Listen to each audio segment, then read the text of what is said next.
For years and years and years, we've been raising meat animals on our homestead. We pretty much started right out the gate with meat chickens. And after about a year or two of doing some meat chickens, I had the meat bug. I figured, you know what, we're going to raise some pigs next. And we did pigs for a couple of years and we expanded from there. And over the years, here at our channel, here at Homesteading, we have done pigs, we've done chickens, we've done turkeys, we've had goats, we've had lambs and sheep. We've raised almost every kind of meat animal you could imagine. But for a long time, oh boy, we're getting an error on my live stream. Let me know in the comment section if you can see me and hear me. I gotta check. Let's see here.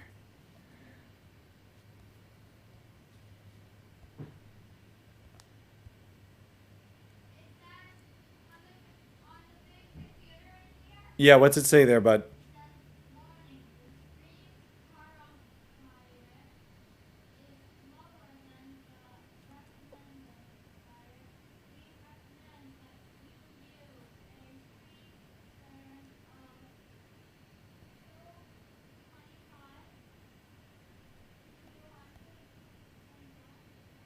Okay, I got you.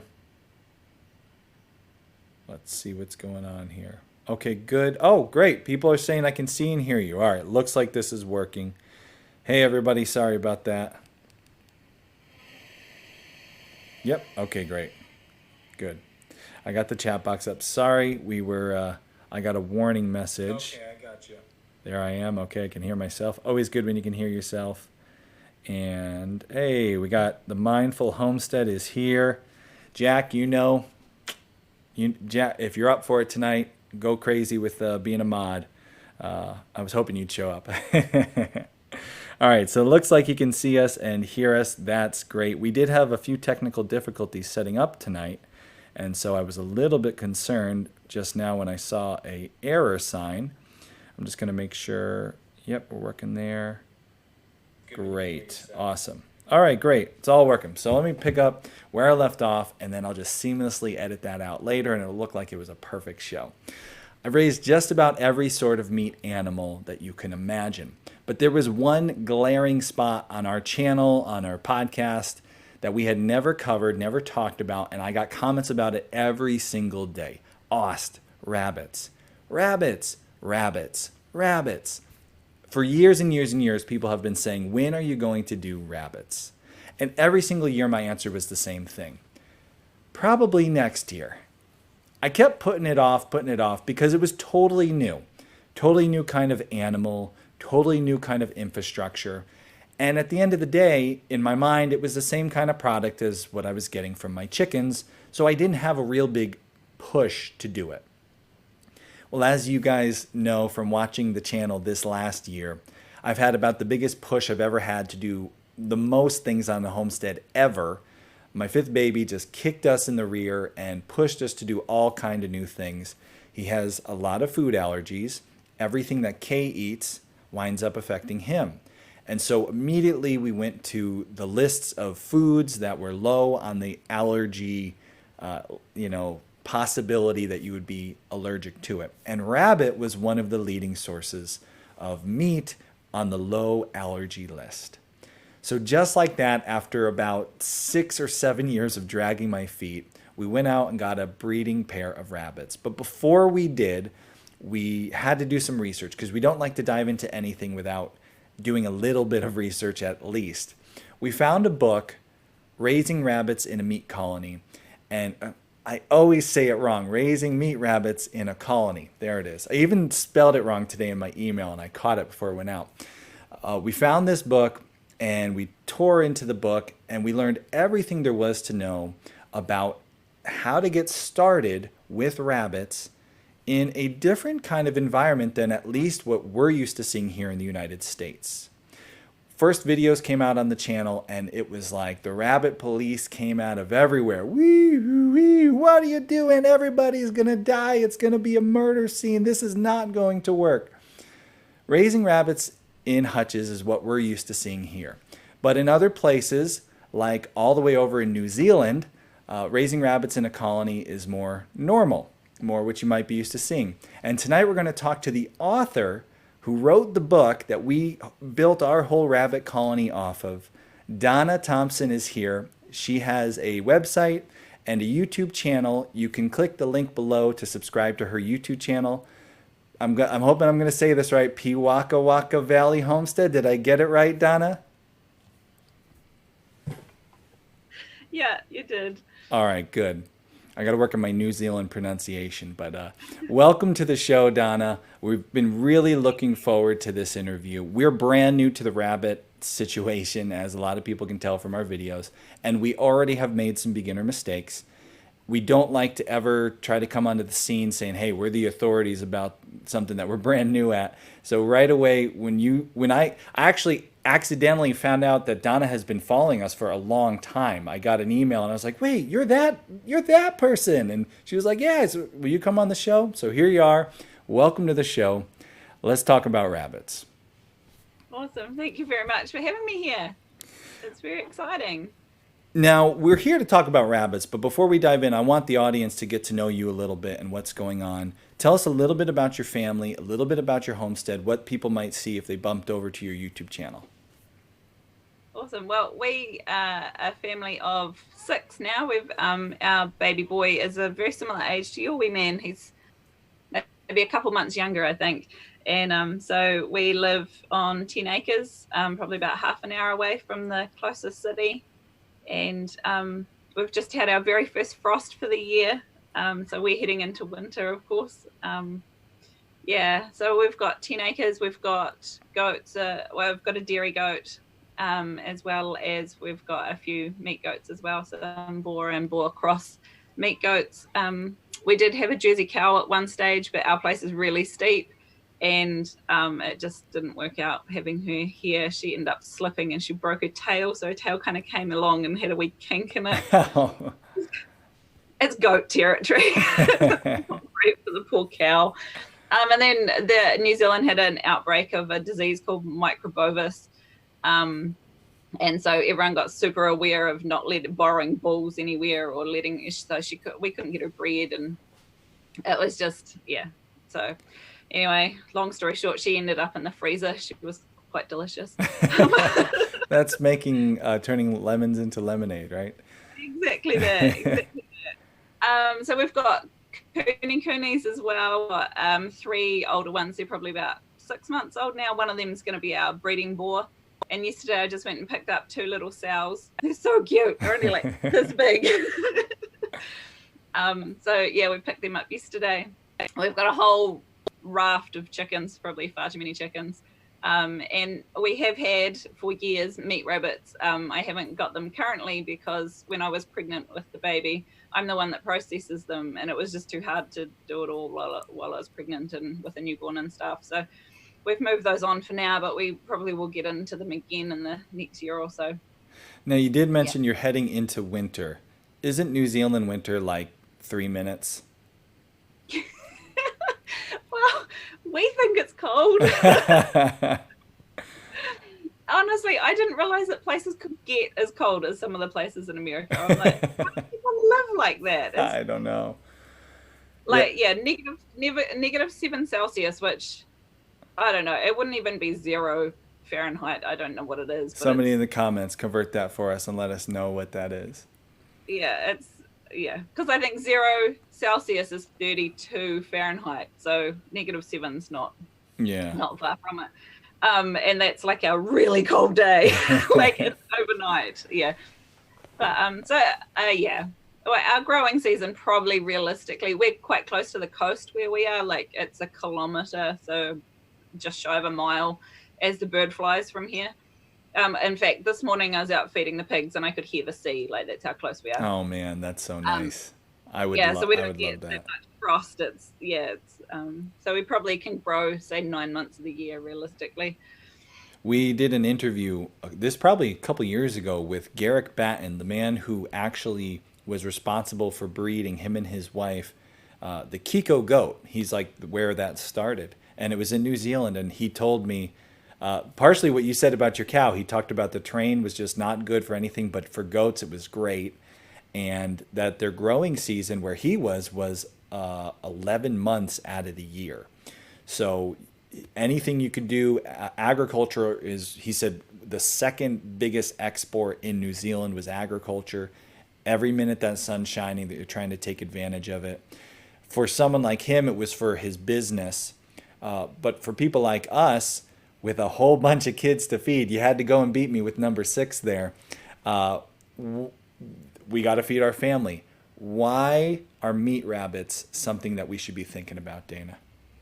Donna, I'm going to do that. I knew right away.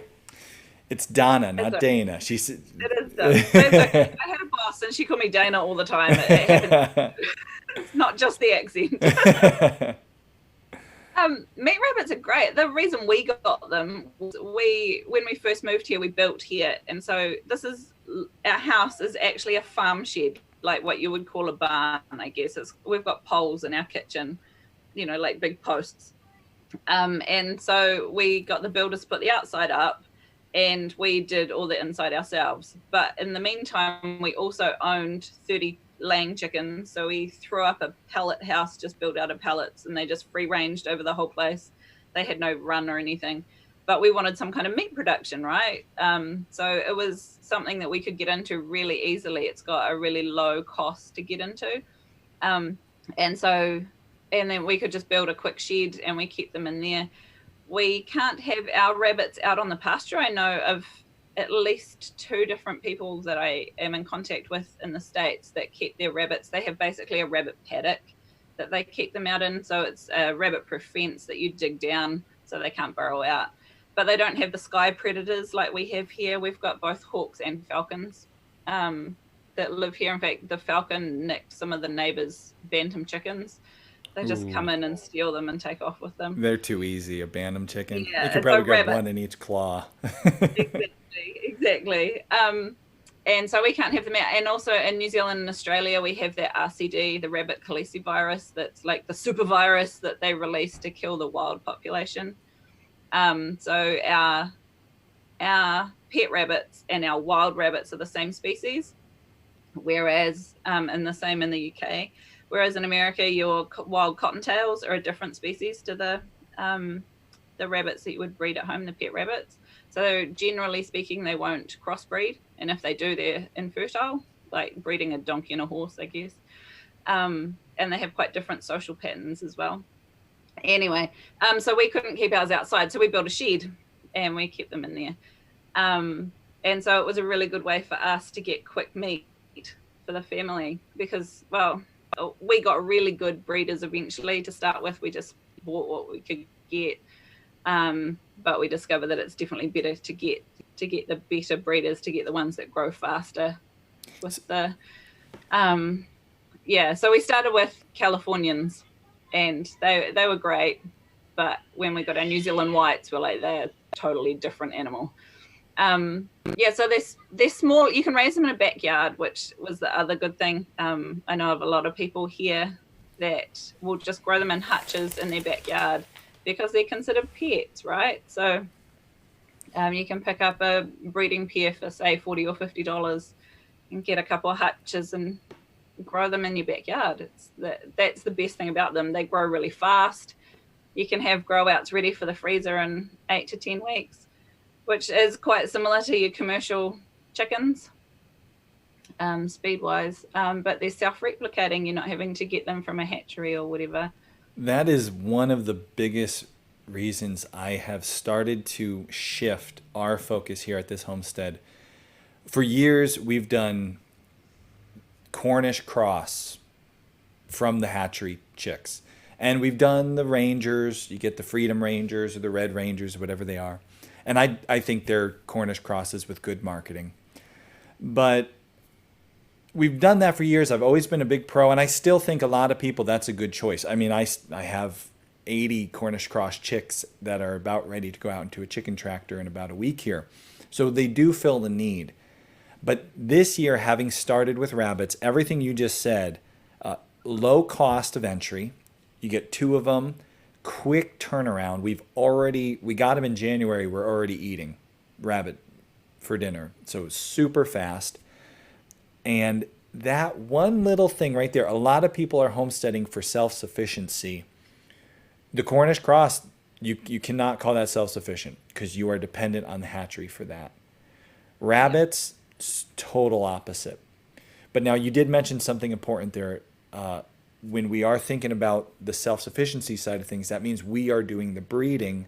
We want to make sure we have, what you said, a good breeding pair. So what some advice do you give to someone if they're going to get started? There's always the get the cheapest thing out there if that's all you can afford. But if you have a little bit more, what do you look for when getting started in a breeding pair? So, I mean, any rabbit's made of meat, right? So you can eat any of them, but some of them are worth your time a bit more than others. So we, believe it or not, meat rabbits are not a particularly common thing in New Zealand. It's growing, but most people consider rabbits a pest, and if they eat rabbits, they go out and hunt for them, because like even here we have wild rabbits just out in the bush. You can just if you can spot them, you can shoot them, you can eat them. But homemade rabbit is a totally different thing because you're eating them so young and tender. And so the wild ones are kind of gamey and stringy and old and have to be stewed. And whereas these young ones that you get, if you're getting a good breed, so what you're wanting is one that's got good form, basically. So there are some breeds that are better for it than others. New Zealand whites, despite the name, were actually bred in America. I don't know where the name came from. And they, for me, they were the best that we could find. We found a line actually all the way up in the North Island, so I paid quite a bit to get them shipped down. But it was life-changing having the better breed, the better ones. So they're a lot bigger. And if you're looking conformation-wise, you want ones that when you have them sitting, they look like a ball. They've kind of got this big arch to them. They're not all long and flat. And then your hips and your shoulders should be about the same width if you're looking down on top of them. So that's considered good conformation. So you're going to get lots of meat in the haunches as well as lots in the shoulder. When you say look like a ball, are you talking about if you're looking face on, like you're having a staring contest with the rabbit? So like side on. Side. So if you cover their eyes with your hand and kind of so that they're sitting, so their head's here and their body's like this, they have quite a high arch to their back. And that just means that they've got lots of meat in that bit of the back as well, with the sort of loin meat and stuff. And then looking down on top of them, you want them to almost be sort of an oblong, so their shoulders and their back haunches should both be quite wide, and a good broad chest will mean that they've got plenty of room for a good set of heart and lungs, which will of course help them grow faster. New Zealand whites would probably be the best breed, I'd say. But there are others, like you guys have got the American blue. Is that what they're called? That's what we got. And we went for them. The biggest reason we went for them was because we were like, quick, we need rabbit. Who's got rabbit? Hey, they have a rabbit. What is it? American? Sure, I don't care. Get us rabbit. We had to start feeding Kay and the baby, and we just got whatever we wanted. Now, I do feel like we won a little bit of a lottery here because, and something we'll talk about when we get into talking about the colony, the rabbits did not come from a colony, but they are thriving in the colony setup. So I feel like we did pretty good there. But now as far as size goes and what you get from it, I'm imagining we're getting a lot less than the New Zealand. What are you getting from a New Zealand processed at, you said like 8 to 10 weeks? Yeah, so a good line of rabbits should hit about 5 pounds live weight, which for us about 2.5 kilos live weight by 8 weeks. So that's when you know you've got a good line. And if you're taking sort of closer to 10 weeks, it's not a bad line. If it's taken to 14 weeks to hit that 5 pound mark, you've got some work to do. It's just sort of a feed to muscle conversion thing. So some lines are better at it than others, and you'll find that you're using less feed and getting rabbits growing faster if you've got a good line. So that's 5 pounds by 8 weeks is something live weight to look at, especially even with your ones. Just it's a benchmark, I suppose, to compare to. Now, if you start with a pair that, like we did, we just, hey, there they are, this is what we're going to work with. Can you breed up from your own breeding program there? Can you pick future ones and say they're better and replace? Or if you're going to improve your line, do you have to start pulling in from the outside? No, you can totally breed with what you've got. The Solitons, is it Daniel? Yeah, Dan. He's been line breeding his for like 20 years or something ridiculous now. So he started with, I think it was 5 or 6 breeders, and he's been line breeding. He hasn't brought in new stock because rabbits have, I can't remember the word. There's like a word where they've got like plenty of leeway anyway for inbreeding because that's what rabbits do. If you look up line breeding, there's a particular way of doing it. You're not generally breeding brothers and sisters and grandfathers there's a particular sequence to do it. And there are ways to breed closer ones that have got good genetics to get one that's got super genetics. But you'll find that out of that same litter, you'll get ones with really bad genetics. So it's a matter of picking the good ones to keep as your breeders. So you're looking for the ones with the good body shape and the good conformation size and stuff, as well as the ones that grow fast, as well as the ones that are good mums. So you'll find that if your litters are growing really well before 4 weeks, that's a good mum because they're solely living off basically her milk, really. So, and the ones that have 11 in their litter, the kits just don't do so well. So sometimes it's better to focus on ones that have sort of 6 or 7 in their litter, because while they're smaller litters, you'll probably get more meat at the end because they're doing all that fast growing with their mother at the beginning. Yeah. Another reason why these are such a good option for a family, for a meat animal, because how many animals, we've had almost all the meat animals, and how many can you actually have an effective group when it comes to actually breeding and selecting stock? I know when we had our goats, we just had a couple to work with, and it was really hard to say like, oh, we're going to get real selective in our breeding because that's all we had. Same goes for some of the other animals we've had. The only thing we've been able to be real selective with is the cows because of AI. But with rabbits, in no time, I mean, in January we had 2 rabbits, and now we have like 50 on the homestead. So you get a lot to work with. You do, exactly. You mentioned the New Zealand's. We talked about Americans. If they can't find, is there any others out there that you would say are also another good one if they can't find the New Zealand's? Yeah, for sure. There's 3 that are kind of classically bred specifically for meat, and that would be the New Zealand, the Californian, and the Florida White. And they're if you're just wanting meat, they're probably the 3 more meaty, faster growing. They're the classic ones that have been bred specifically for that. And then there's ones that if you wanted to use the pelts as well, or some people just like the colorful rabbits, so that's when the Americans come in. And Rex is a really common one. They grow really fast, and you can get the standard Rex, not the mini Rex, but they have those beautiful pelts as well, which means that you can sell spears as pets and people will use the pelts for stuff. And silver fox is another really common one used as meat rabbits. Overall, they're not as big, but when you get to an 8-week kit, they grow pretty fast. And they have the beautiful fleeky fur on them. Whereas we have we have silver fox in New Zealand, and they're a totally different breed to the American silver fox. So I'm talking about the American silver fox. They're good meat rabbits. And the Flemish, a lot of people ask about the Flemish giant, but the problem with them, I mean, you can eat them, they're made of meat, but those first 8 to 10 weeks, they tend to spend their time building bone structure. Oh, wow. So you'll get a lot less, they'll be heavy, but you'll actually get a lot less meat off them. They don't muscle up till later. Yeah, my problem. But they do make a good addition. If you're doing a crossbreeding sort of thing, adding a size can be helpful. That's a good thing to cover too. Is it worth, when you're doing meat animals, is it worth doing a crossing? We see that a lot with pigs. Mm-hmm. That's real big in the meat side of things. They'll cross pigs. Same, some people do it homestead level with a milk dairy or Jersey, and then you cross it with something that's going to be like an Angus to make a good little meat. Is that something they do in the rabbit world? Yeah, definitely. So those first crosses, that first, so the parents are both, so they do tend to be a little more disease resistant. They do tend to grow that little bit faster.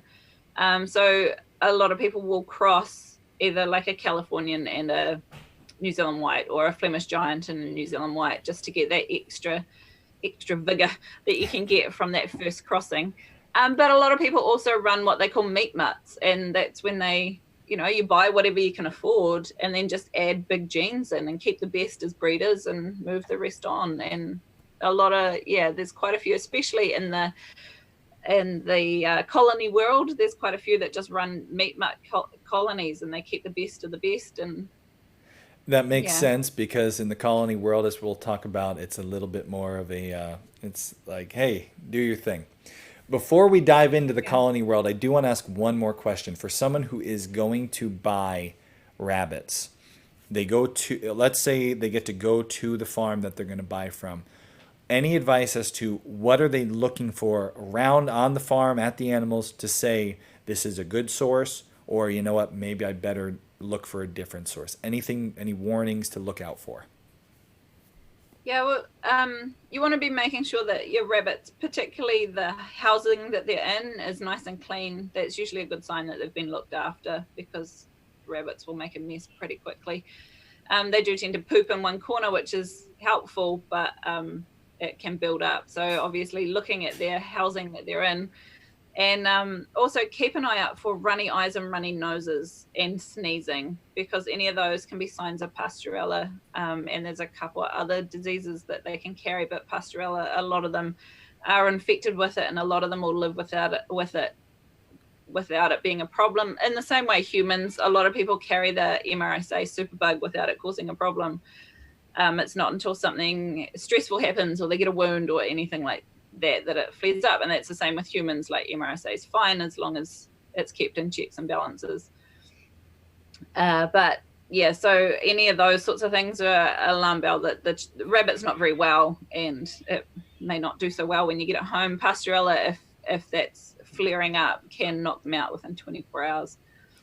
So that's something I wanted to ask you about today, because we do have some sneezing rabbits, and we were trying to figure out, is it, at first we thought, oh, it's definitely pastorella because we were reading about it, but we have some sneezing rabbits and we haven't had any that we can confirm like were sneezing and died. We've had a couple, we've lost a couple of the young, I think 2 little very early on, and it was a strange litter. We brought in our new doe and she only had 2. She had a good litter, and then she only had 2, and those 2 just died after a couple of days. But the other rabbits, older, grow out ones, we're seeing some sneezing, but nobody died. Could it be something else that we're facing? I mean, it's something as simple as dust and hay can make them sneeze. It's pastorella. They quite often will get along their front feet. You can see like snot marks on their front feet because they wear noses. Like gloves when you're skiing. Exactly. They just. That's quite a classic sign of it. Actually, is a yellowy patch on their feet from where they've wiped their noses. But just sneezing in general, if they don't have a runny nose or runny eyes, it's probably more likely to be dust in the environment, or some, just even the hay can be dusty, or the feed can be a bit dusty, get up their nose. Well, we'll pay closer attention. We're still new to this. Entering this world it's the excitement of the new animals, but it's also making the mistakes. And one of the things I think a lot of people have been opened up to the idea of a colony. I'm seeing emails and questions on the channel.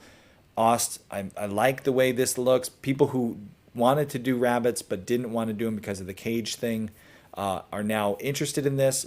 But like everything, I said this recently in a video, we talked about this, there's pros and cons to everything. So let's dive into that. Colonies, cages, let's talk about both of them and give us your advice on both. Well, the very first time I even came across the idea of a colony was I was a kid, and we went. My mum was a kindy teacher, like I guess you guys call it preschool. And the preschool wanted a rabbit. So we went to see this breeder lady who had this shed, and we go inside and it's just there's rabbits and guinea pigs everywhere, and they're hooning around, and it looked really healthy and lovely. They had, pine shavings on the floor, um, and yeah, and this was her thing, and the rabbits was just so happy, and they're like jumping around and kick flipping and having grand old time. And I thought, that is the way to raise a rabbit. So when we looked into keeping rabbits later, like as an adult, we had, well, first thing, our very first pet when we got married was a bunny, and we called him Nudge. His name was Nudge Montgomery, and he was a house rabbit, and he was toilet trained, and he hooned around the house, and so when we decided to get me rabbits, I was just like, we can't keep them in, because that just didn't sit right with me. Rabbits are naturally really social. They're quite different to the American cottontails, which are quite solitary animals, and hares are quite solitary as well. Whereas the English rabbit, they are really social. They live in big social groups. They love to snuggle. They have a social hierarchy. So it just made sense to me that it was a lot more natural way to actually keep them. But there are some merits to keeping them in cages, right? So in a cage, they're easy to catch. They're easy to keep clean, especially if your cage has a grate on the floor. I've seen some really good ones with hanging cages with grated floors where they just have a bucket underneath that the poop all falls into. If you've got them separate in a cage, they can't fight. They have no social hierarchy, but they can't fight either. And you can stack quite a few cages into a smaller space. If you're limited on space, maybe a colony might not be the best option, but you can do a colony in a fairly small space if you don't have too many bunnies. So let's talk about, before you move on, I want to talk, because you mentioned the fighting. When you release them into the colony, what do you see about the fighting? Usually the dominant doe will have a go at anyone new and say, I'm the boss. It is similar to chickens. There's a bit of a pecking order. The boys, if there's only one boy there and there's a bunch of girls, it'll tend to be the girls that are fighting. The boys are pretty laid back and will stick to themselves.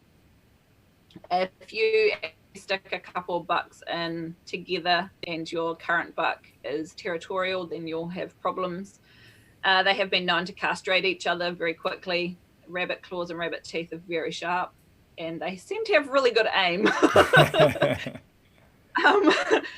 But generally speaking, the bucks are pretty laid back, and it's the girls that you'll get them being grumpy, especially if there's a litter in the colony at the time. Some does get really protective, and that is one of the downsides to the New Zealand whites, is they're not as personable.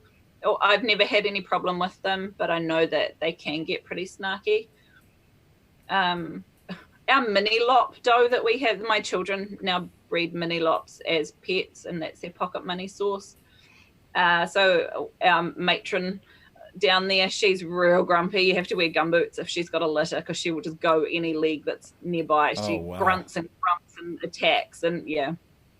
So it does tend to be the girls that you have to watch out for. But if there's plenty of space, usually you can just plop them in and they'll have a bit of a scuffle and sort themselves out pretty quickly. That's pretty much what we saw when we added the new ones. There was a scuffle, and we're used to that with almost every animal. You throw new chickens together, you throw new pigs together, new goats. Everybody's going to, have at it for a few minutes. And there is a difference between endangering another animal and them just establishing rank. And you kind of get used to, after homesteading for so many years, you can usually spot pretty quickly, this is going somewhere bad, or this is going to be okay. You sit and you watch it for a little bit. So that was one of the biggest things we saw in the comment section when we started with the colony, was they're going to fight. They're going to castrate the males. The females will castrate the males. The males will castrate the females. Everybody's going to kill everybody. Didn't happen. But generally it doesn't happen, right? Yeah. And you can cull really hard for vicious animals. If you have a nasty doe that's just going everybody, she'll make a really good stew. It's just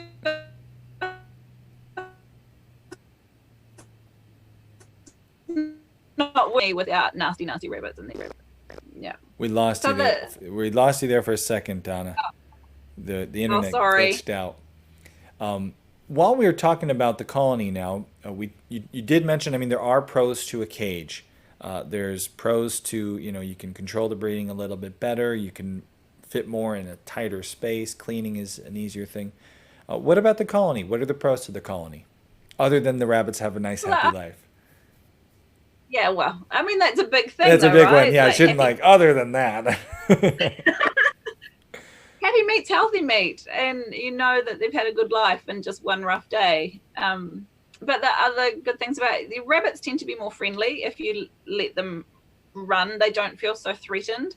And so even our rabbits that weren't picked up and cuddled will come running up for food. Whereas in a cage, those same rabbits would probably attack you when you open the cage because they're feeling threatened. They're all closed in. Whereas when they've got that freedom, they tend to make for nice rabbits.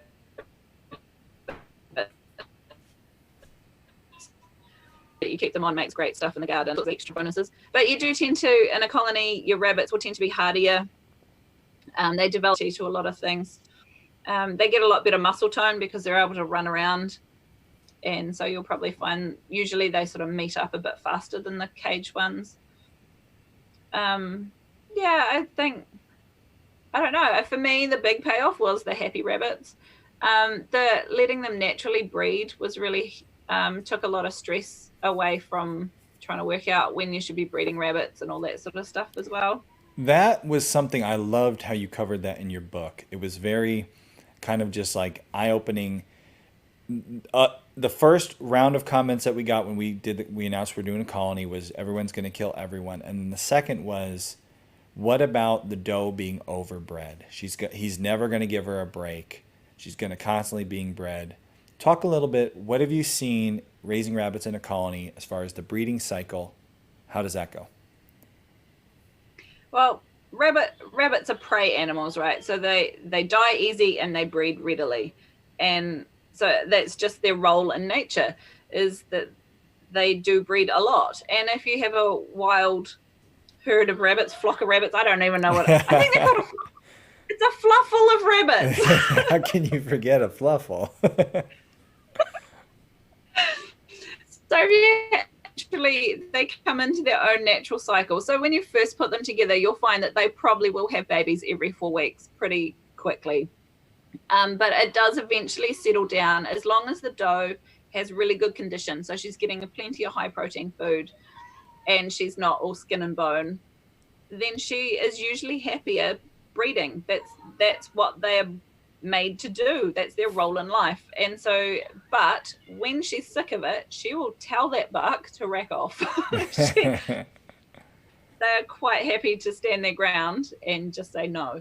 And you'll usually find that it depends where you live, but in places that get quite hot over the heat of the summer, they'll often slow down. You'll often miss a batch or two over the heat of the summer. And then sometimes in the cold of the winter, if you get really, really cold, they'll often skip there as well and sort of focus more on spring and autumn, or spring and fall. You mentioned this quickly, but I remember this really resonating with us. We have so much going on in this homestead, so many animals that we have to manage a lot, like high management. Letting them breed at a more natural cycle, what does that do for your life? Oh, well, it just takes the whole stress off the whole breeding program thing. We made sure we had a really good buck and we had some good does and we just let them do their thing.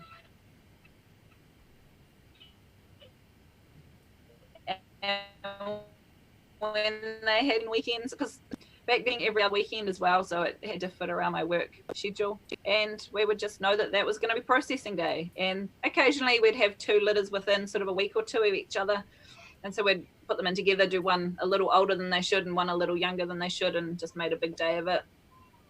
But it was just so much less worrying about it, and we always had an extra doe in the wings just in case something happened, so we would often keep one. And if it got to the point where they were getting a wee bit older and closer to breeding and our actual breeders were still fine, we'd often sell it on as a pet or whatever.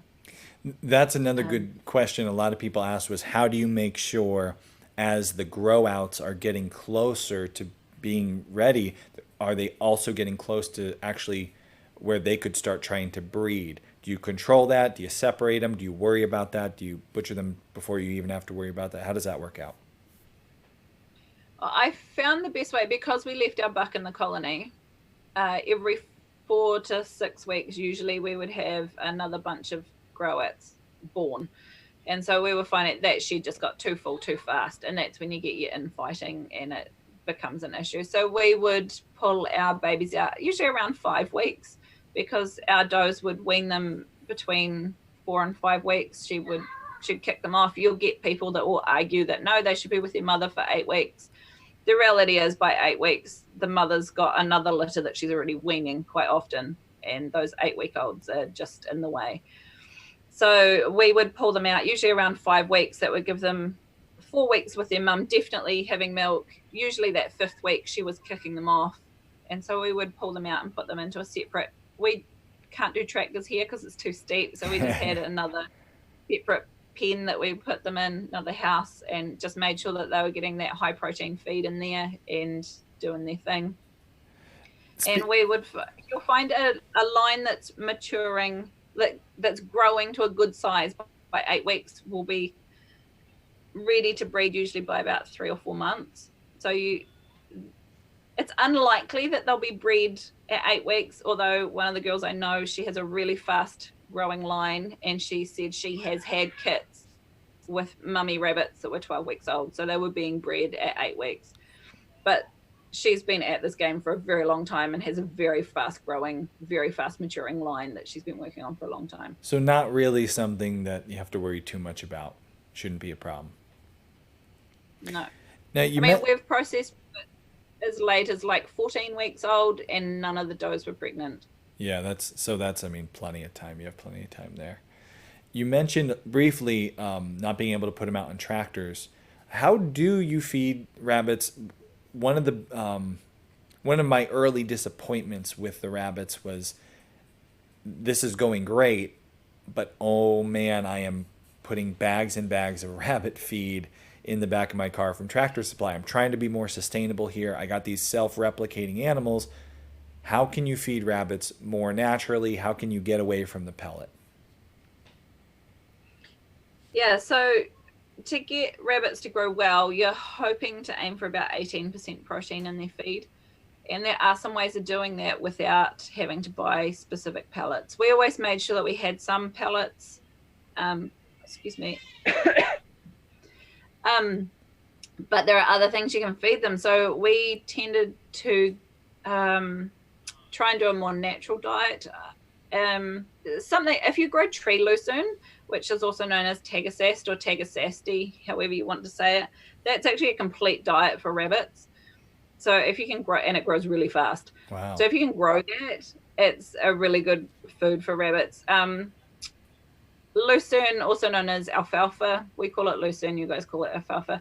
Alfalfa hay is really high in protein. It's about 17%, so it's pretty close to that 18%. So you can substitute at least half their diet on that rather than pellets. In fact, the good pellets are lucerne based anyway, or alfalfa based. Oats, like whole oats, you can give them, or rolled, like a rolled oat, or I can't remember what you guys call them, oatmeal. It's 17% protein, so we would just do the whole oats. That's what we could get. Sunflowers, we would always add some black sunflower seeds, black oil sunflower seeds to their food, especially over the winter, because it had that extra fat in it, which was quite helpful to help keep them warm. And then things like peas, we could buy big sacks of dried peas from the guy that we get our grain from. And peas are, I think it's 23% protein dry. Wow. And so we would soak those because they seem to like them better. Soak them overnight and feed them to them, or sometimes sprout them a little, depending. I'd often soak a big bucket and then give them a couple of scoops a day, so by the time you get to the bottom, they're sprouting. And so that was definitely a cheaper way of getting some extra protein into them that wasn't forking out for expensive pellets.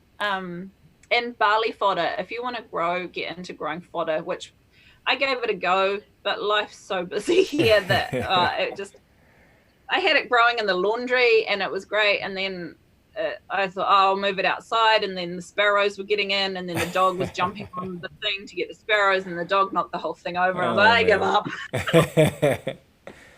But at day 6, barley fodder is like about 20% protein. Wow. Yeah. So Now, even getting them out on grass that's is what a I was good going to way. ask next. We have ours now. We actually you'll see this upcoming video on the channel. We actually just today moved them. We've had them in the little prototype tractor, rabbit tractor, and we just moved them into, I finished up a John Siskovich chicken tractor, nice big tractor, and we put 11 of our furthest along grow outs in the tractor. And we've been doing this now for a couple weeks in the smaller prototype one that I built. And what I noticed right away is I gave them on-demand pellets because I understand I want to make sure they're getting the minerals they need. I want to make sure they're getting that protein level. But they selectively chose the grass 100%. It wasn't until that was mowed and we hadn't yet moved them that they'd start working on the pellet. Are they going to get in a good, and I know this, everybody's grass is different, what's growing is different, but can they get what they need in a, if they're out in a chicken or out in a rabbit tractor, or if you're moving them into different paddocks, will they get enough from that? Do you still have to supplement? They can. That's a bit. I mean, wild rabbits here eat nothing but grass and fruit tree bark. Sounds like you've had a few problems with that. But generally, they eat grass, they eat weeds, they eat what's out in the pasture, and that's what they live off, and they thrive off it. We have a real overpopulation problem here because they thrive off the grass. They will grow slightly slower, but for me, if I could, I would grow them on grass because that payoff for us is worth it. Yeah. To not be putting all the feed money into them. For us, we would even our ones in the shed, we can't have them on our wild grass because of the wild rabbits carrying RCD, which will just kill all our rabbits. So we have an area that's all fenced off that the wild rabbits can't get into that grows long grass. So we would harvest big handfuls of that. So our rabbits would always get whatever dry food they were getting plus a big handful of whatever wild grass that we could pick, that we knew the wild rabbit. Oh, my internet's gone funny. Yeah, it was bad for a moment. So I think what you were saying is, are you going out there and just pulling up some grass and tossing it in for them? Yeah, so big handfuls of grass. And so our rabbits would get dry food as well as a big handful of grass each day for them to eat. I don't know if you actually will know the answer to this or not. I'm throwing you a curveball here. I was doing some research into, so I heard from somebody, hey, if you want to feed because originally before they were outside, we were like, how do we get the grass into them? And someone had said, oh, take your lawnmower with the bagger and bag up all your clippings and you can feed that to your rabbits.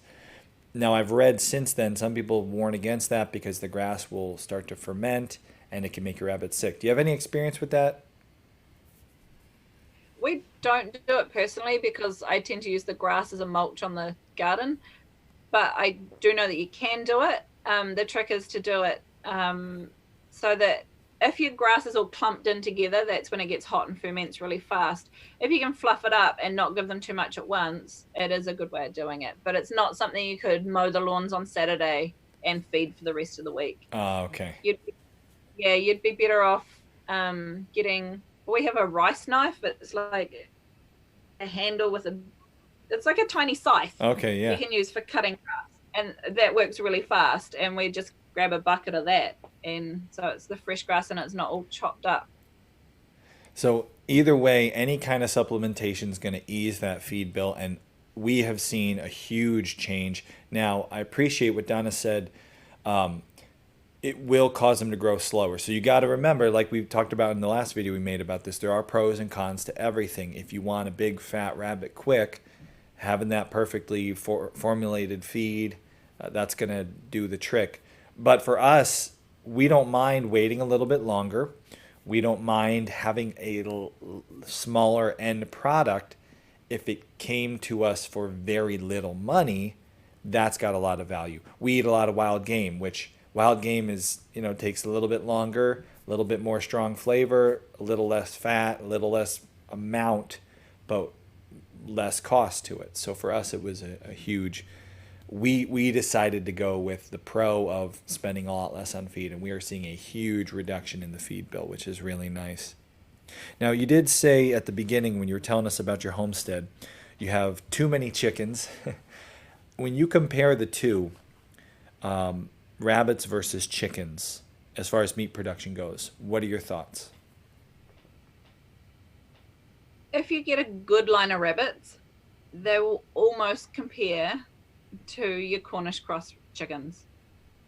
You can, it really depends on what you're comparing, is what it comes down to. So a really good, fast-growing bunch of rabbits on pelleted feed will compare really directly to your commercial chickens that are fed commercial food. However, if you're trying to go for like a sustainability way, by the time we tried crossing light Sussex chickens with Indian game chickens, brilliant. They made really good meat birds, but they took 5 or 6 months to grow out. And we let them free range, but they eat a lot of commercial food to be able to do that, to be able to grow to that 6 months. And when you compare that to a meat rabbit you can grow at home and raise predominantly on grass, you're going to get a lot more for a lot less with the rabbits than you will chicken. So it does depend what exactly you're comparing.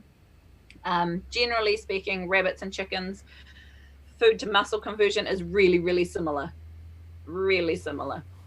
There was a study, I don't have the link to it, but I remember reading the study, and the conversion between the two is really very similar.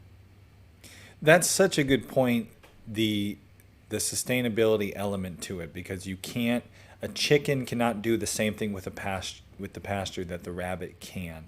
So if that's important to you, and I know for a lot of homesteaders it is, that's a big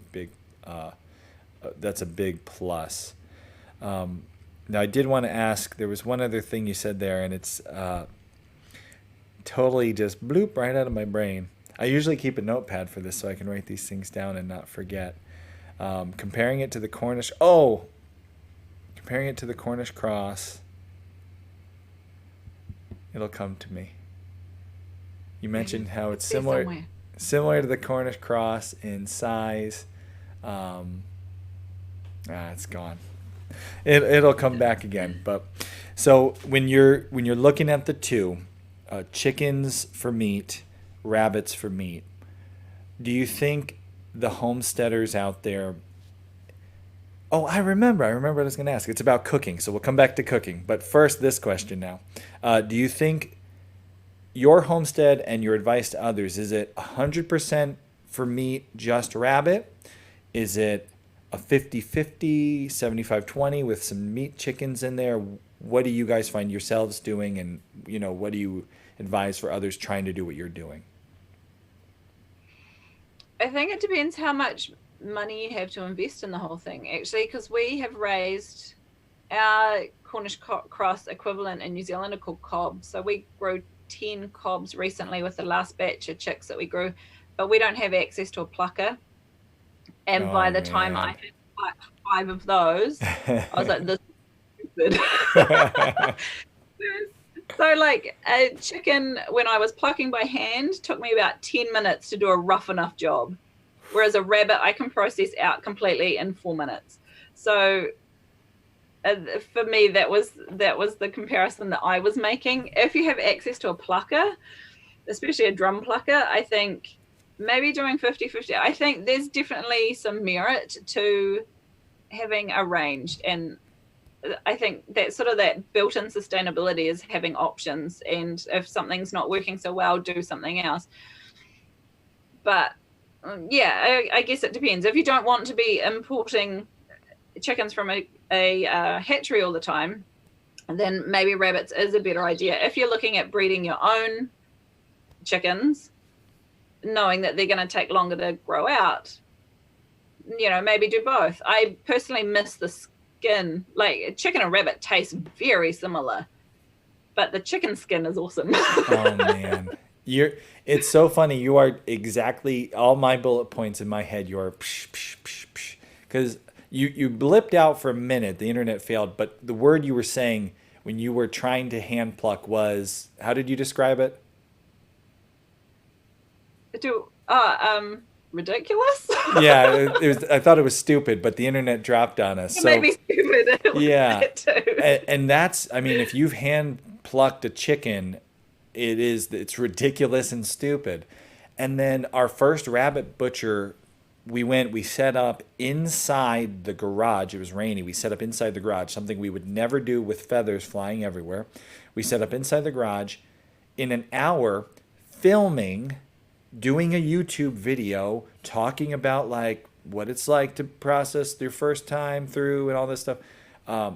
We did 5 just at a total learning, relaxed, just bloop, bloop, bloop in an hour. Now, knowing what I know now, like you said, 4 minutes you can be done. It's the speed and the processing. We didn't even have that in our outline to cover today, but that's something you got to consider is it is so much easier. And I think you already were hinting at this, the expense in doing chickens, not only is it the feed, it's the equipment. I was up last night at 3 a.m. because my son was having like growing pains, and you're parenting, so you're up at 3 a.m. And I couldn't get back to sleep, so I was like, I need to buy a chicken plucker and a chicken scalder. Holy $3,000. I might just never do another meat chicken again in my life, and I might just do rabbits. But then there's the skin. So when you're cooking, the final thing I wanted to make sure we cover. What do you get in rabbit versus chicken? And then, any tips for those who have never had rabbit before? What do they do with it? So, rabbit, obviously, you're taking the skins off. Otherwise, you're going to have a fluffy dinner. Although I have in a meat group that I was in, people were shaving them and then, I can't remember, they're somehow getting the fluff off so they could leave the skin on. But that just weirded me out. Oh, that's weird.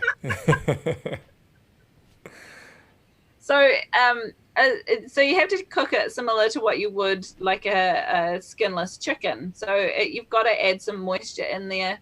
It is really low in fat, so you need to add some extra fat in there as well. Wrapping it in bacon's a really good option. Who needs skin when you have bacon? Wrap all the things in bacon. Yeah. We would often do more like a stew or a casserole sort of idea with some tomatoes and spices and things, canned tomatoes, just to add that moisture so it didn't dry out. Even if we were baking it, I'd often tip, a can of coconut milk or something over the top just to help keep that moisture in there. And frying it, you can like coat it like chicken and fry it. That works really well. That's pretty tasty. But generally speaking, especially if it's an older rabbit or a bigger rabbit, stewing it's the way to go. The slow cooker is really quite helpful. You wouldn't want to be roasting it, I don't think, because unless you've got it wrapped in something like bacon, because it will just dry out too much. Yeah. Yeah. Well, this has been a awesome deep dive into Rabbits 101. I put out in the email today, Dana, that we were going to cover Meet Rabbits 101, and YouTube would not let me make a live stream called that, so I just called it Raising Rabbits on a Homestead. But we got away with it, so we got everyone's still watching. If you have any questions, now's the time to fire them off. I'm going to check first at the Live from the Barn chat box, see if any of our homesteading pioneers have any questions before we finish up here, and then we might be able to take a couple on YouTube as well. I did want to let those of you watching live know, before we dive into questions, this will be our last live on YouTube. We were doing it live on YouTube during the quarantine time. Our quarantines are starting to lift, and so the upcoming shows are going to be back just at the website, Live from the Barn. We have a couple really good shows coming up on chicken health. We have a show coming up about IPPs, specifically the Idaho pastured pigs, but also just talking about grazing pigs in general. I'm sure we'll talk a little bit about coonies in there. We have somebody coming on to talk about feed. We have a whole episode about goats and what they're going to do to your life. So we have a lot of really good shows coming out. As you know, those of you who aren't pioneers, we do release a good segment from each of these shows. So you'll be seeing still these shows. But if you want to join us live, become a homesteading pioneer. This is homesteading.com. Click on shop and then pioneer. There might even be a link below this video to do so. You can join live and you can ask questions. So I'm going to go head over to the website first and see if we have any questions there. There were a lot of people who joined us. This was a very popular topic. I think a lot of people, all the people who for years have been hounding me to do rabbits are finally getting their way. So let's see if we have any questions there. All right, so somebody, Dakota asked about Flemish giants. You already talked about the Flemish giant and why that was. Oh, here's a good question we didn't cover. The Burrow Homestead wants to know, with meat rabbits, what happens to all the hides? It depends what you want to do with them, really. Kits that are 8 weeks old, when you process them, their hides are really tender and break really easily. They're only useful if you want to preserve them. They're only useful for little craft things, like in small amounts, or putting trims on baby booties, those sorts of things that aren't going to put any pressure on the leather on the back, because it's just too tender. If you're wanting to keep rabbits for using the hides, you want to be growing them out to about 6 months old. Oh, wow. Where the leather toughens up. Yeah. That's a big difference. And that's when so that's when you'll get the better hides from them. So you can give it a go, preserving and tanning your own hides just for the fun of it, but just knowing that the smaller rabbits, it's just too tender. They won't be useful for much. We tend to compost ours, throw them in the compost. They break down pretty quickly if you've got a good hot compost going. That's a great solution. I know, especially when you're first getting into doing meat, you have this idea you want to use every single part. But there is, in every animal, there's something. I always refer to the chicken beak. What do you do with the chicken beak, right? Compost. You can turn it into compost, and then it's really valuable. So that's a great tip. Yeah, there are some people that will buy rabbit hides. And so if you want to keep them to sell, because they might want like 20 or 50 at once, even the little ones that for crafting, some people will buy them. So you can pull them off, so there's still a tube. You take off the feet and store them wrapped really tightly in some plastic in the freezer until you've got enough. There are people that do buy them, and there are people that will buy the rabbit feet as well, but you'll need to talk to them about how they want to dry them. I don't know, I don't do that, but there are people that do it. So an option, but like you said, if you're doing it for meat, if that's the focus, then you're not going to be getting the same thing that you want. This was a really good question Tim had. What are essential elements to setting up a colony? Awesome question. What do you want to make sure, if it's indoors, if it's outdoors, no matter where it is, what does every colony need? That is a really good question. I was just thinking we didn't actually talk about the actual setup of a colony.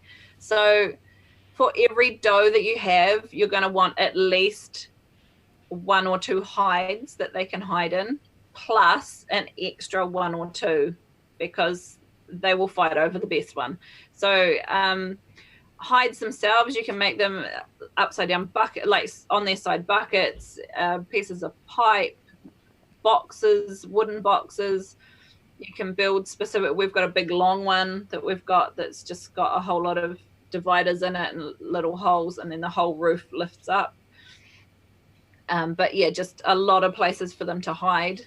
If you can have somewhere for them to run up and run down, they do love to have a good run round. So some people set up like little, with tunnels and sort of ramps and things for them to run over. You do have to be careful if they can get too high off the ground. If they get spooked, they can often, well, I've seen ones that have broken their backs from flipping badly, jumping off stuff. So you do have to be careful that they can't get too high, because if they panic, they can hurt themselves. Tires are another really interesting thing, just lying down. Some of them will nest in a tire. And then obviously you're going to need food. If you can have more than one food station, that's especially if you've got a grumpy doe who's got babies, more than one food station can be really helpful, because sometimes they set up their territory, which includes the food and water, and they won't let anyone else near it. So if you've got a grumpy doe, that's it's helpful to have more than one station, especially if you've got a really big colony. Some people have very large ones out in the paddock, where they'll run multiple bucks, and each buck has their own wee harem, and they have their own territory. But each of those territories need their own food and water, or you'll find one of the harems will start dying off because they're not getting access. Wow. That's a good Interesting, tip. eh? Yeah, that's really good Yeah. to know. We have one food and one water in our the nursery. We're calling it nursery colony. But that's good to know. We might have to do that. One thing we've started doing, this was advice we got in the comments section, was putting a litter box by the food and water too to easily clean. Do you do that too? Yeah, they do most of their poops while they're eating. Not all of it, but they do tend to do that.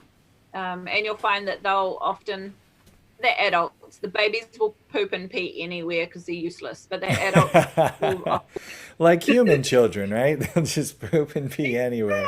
exactly. Need some funny diapers.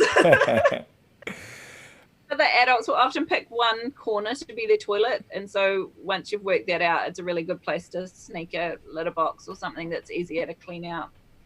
We had Um, a question on cooking. Another question. Does that cover everything in the colony before we move in? yeah, I think so. Yeah. All right. So we had a question. Have you ever sous vide a rabbit? Does that work for rabbit? Ever tried it? I don't I don't have a sous vide machine. I am not that fancy, but I have heard that I have heard it works really well. Okay, so I don't have one either, but that would be worth trying. And then we had another question. School Bell Farm wanted to know what was the grass that you mentioned before. So you called it lucerne. We've heard this a lot with our camel mentors. Our camel mentors are from Australia, and we've been doing a lot of our camel mentors and our vet. What should we be feeding Millie? Lucerne, lucerne. What is lucerne? Alfalfa. So, and you said that that was Alfalfa, a yeah. total. That's like a total meal for a rabbit. Everything they need. Yeah. And then I don't know what Timothy hay is versus what we call meadow hay, but I know that in America, if you're getting them hay, Timothy hay is the best variety to be giving them as a supplement, as well as the alfalfa. So that's great because we get Timothy and alfalfa hay for our cows and our camels. So we've been able to just toss that in with them. Another good question about the colony. Dakota wants to know about spacing for each territory, especially the amount of space when running bucks together. So what would let's say people wanted to have two bucks. Can you go two bucks, two does in the same colony, and how big would that have to be? I think probably you'd be looking at more like 10 does per buck. Oh, wow. So Okay. like a big harem, however you want to say it. So each, when you're spacing them out, you want about 10 square feet, which is a square meter per buck, and about 20 square feet or 2 square meters for a doe. And that allows for the doe to be having young up to about that sort of weaning age. And by the time she gets another litter, ideally that first litter will be out of there, or you'll have conflicts. And if you can provide them more space, that's better, but that is kind of the minimum. So if you've got a breeding trio of one buck and two does, you'd be looking at about 50 square feet, give or take, for them and their little young. If you're wanting to do like a really big one, a lot of people will run them in like big glass house, not glass house, what's the word, like a high tunnel Yeah. sort of area. Yep. And when you're looking at that sort of space, that's when you can start adding extra bucks in, because they'll pick one end each and keep their girls down each end. I have seen them done, in like a quarter acre sort of paddock where they've dug all the way around the perimeter and buried wire. You have to go 2 foot down because these rabbits will dig. Wow. Yeah. But if you can get an excavator or whatever to do around the edge, and then if you don't have sky predators, then it can be a really good option to get them out on grass. One lady I know, she's got 3 paddocks that she rotates them through, and she does do cage raising as well. But she compares the two. She was a really, really great resource for us getting started. And she compares the two, and she actually prefers the colony babies. She said they're more resilient, they grow faster, Wow. they're a lot more meaty.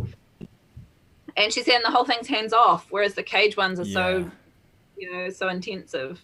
Yeah, that's one thing that we really enjoyed is just the hands off. If you do it right, the hands off ability. I have to compliment you. You are on point with your metric imperial conversions. Donna's like, she knows it's this many meters, this many feet. I'd be lost otherwise. One more, School Bell Farm, Mark wanted to know, did you mention something other than lucerne that also could be? We talked about Timothy. Was there something else that you mentioned before lucerne that was a feed for them or a grass? Maybe the Tegasast, was that what he was what's meaning? that? The tree lucerne. It's a tree that grows. It grows best from seed. It doesn't like being transplanted. It's a legume. It's quite closely related to broom and gorse, which we grow really well here. I don't think gorse is a big thing in America. It's horrible here, and we own 8 acres of it. It's really prickly. It's super prickly. Goats will eat it, which is why we have goats, right? Yeah. It's like a brush that, so lucerne is a cousin of those. It grows into a tree. You can coppice it, and it'll just keep sprouting. And what is it called? Tree lucerne. A tree lucerne, okay. Yeah, also known as Tegasast or Tegasast. It's got an E on the end, so okay. Tegasasti. Never heard Everyone of pronounces it different. Yeah. Well, that's awesome. But, that covers all the questions. Somebody asked about the flavor, but we already covered that, so they can go back and watch what rabbit tastes like. It's similar to chicken, most popular way to prepare it. We covered those. So I think we got all the questions, and we're running up on our time here. I wanted to thank you so much for joining us. This was a awesome deep dive into rabbits. If people want to continue learning about meat rabbits, first off, tell us about your book. And then also, you do a lot more. Right now, you're not even doing meat rabbits, but you do a lot more at the homestead. So tell us about your book, and then tell us about where people can find you and what to expect. Well, I put the book together. First, it started, I was writing blog posts on I've got a blog, Pewakaku Valley. It's now .co.nz, but if you go to .com, it'll redirect. Which I know is really hard to spell. I'm sorry. I have to put a link. When we started here, Pewakaku is like a little, it's a fantail bird, and Pewakaku is the Māori name for it. And it just means that it moves quickly like this. And so we named the place Pewakaku Valley because we have so many of them here. I didn't expect it to become a thing where other people in the States had to try and find us. Sorry, it's really hard to spell. Anyway, so I started writing stuff on the blog about keeping meat rabbits in colonies because there was just no information out there, and I was learning a lot. There's quite a good Facebook group that I was an admin in for a really long time called Meat Rabbits in Colonies. And so the stuff I was learning as we were going, I was writing it on the blog, and then someone said, why don't you write a book? And so I've kind of compiled a lot of that information plus a bunch more and a disease reference section and stuff, and made it into a book, which is now on Amazon. And I'm surprised. I sell a couple of those a week. Like there's quite a bit of interest into that. I'm not surprised. It's a great book, and it was easy to find, and it was very, very thorough. It answered all our questions getting into this. We had heard about colonies before, but like you said, we were looking for a resource, and there still is not a whole lot on the internet. Shocking. And it was a great book. I'm actually, while you're sharing this with us, I'm going to add the link to the description or to the chat box so people can go look at it right now. Cool. So if people want to ask me more questions, they're welcome to. They can either contact me, like email me through the webs. My blog's got a contact thingy on it. Or I also have a Facebook group, like it's called Homestead Anywhere with Pewakaku Valley. And so if you want to join that group, you're welcome to, and ask me rabbity questions in there. I'm quite happy to answer them as I can. So I'm going to add, I can't walk, talk, and chew gum. Here's the Okay, in Right. YouTube, I'm adding right now the link that should work, the link to your book. And then as far as here on YouTube, let's go flood right now your YouTube channel. Where can people find it? That's in the description of this video. Tell us about your YouTube channel. Yeah, so I have a YouTube channel that I put videos on twice a week on growing and preserving your own food and other homesteading bits and bobs. And so I post, it's our Monday and Friday, which I guess in the US is like a Sunday and a Thursday, I think. Yeah, just to confuse everybody. And yeah, so it's, my channel's called Pewakuka Valley Homestead, which again is hard to spell. So I will put a link somewhere surely. We got a link in the description. It's actually though it's phonetic. You think of Fozzie Bear, right? Waka Waka. There's half of it right there. P.I. Fozzie Bear. We're good to go. Yeah. Thank you so much for taking the time with us to do this interview. We were really excited. It's cool because we read your book and I'm going through my emails and I saw an email about cooney pigs and a little bit of advice on not letting them get too fat. And I was like, wait a second, I recognize that name, Pewaka Waka. I recognized Pewaka Waka is what I recognized because I remember downloading it and thinking that's a funny name, Pewaka Waka. What's that? Yeah. So I was like, hey, I know who that is. I wonder if they do an interview. So thank you so much, Donna, for taking this time. This has been an awesome interview. I think we've answered every question you could possibly have as far as getting started. And if you want to continue, get that book. I added it to the chat box, and later on I'll add it to the description of the video. And then go ahead and check out Donna's YouTube channel, her videos, all the other stuff going on. Thank you so much for joining us for this live show tonight. Like I said, starting next week, we're back to just doing Homesteady live from the barn back at our website. If you'd like to join us, become a Homesteady Pioneer, you get to join us live and ask questions of the guests like we saw tonight. And you get access to our entire library of all our full-length episodes going backwards. But don't worry, if you're not a pioneer, you're still going to get to see the edited versions. And this video is going to disappear from YouTube right now. So when we're done with this, if you click out of the box, you're going to say, where did that interview go? It'll be back probably tomorrow once I'm done editing it and getting it all ready for YouTube and out on the podcast. So if you're looking for it, if you want to share it because it's been a fantastic interview, just stay tuned. It will be back out. And you'll see that in a couple of days. Thank you so much for joining us, and we're going to shut the show down now. We'll see you in tomorrow's video, which will be another exciting video, unless it's this one coming out tomorrow, in which case it will be an exciting video. You can rewatch the whole interview. So thanks for joining us.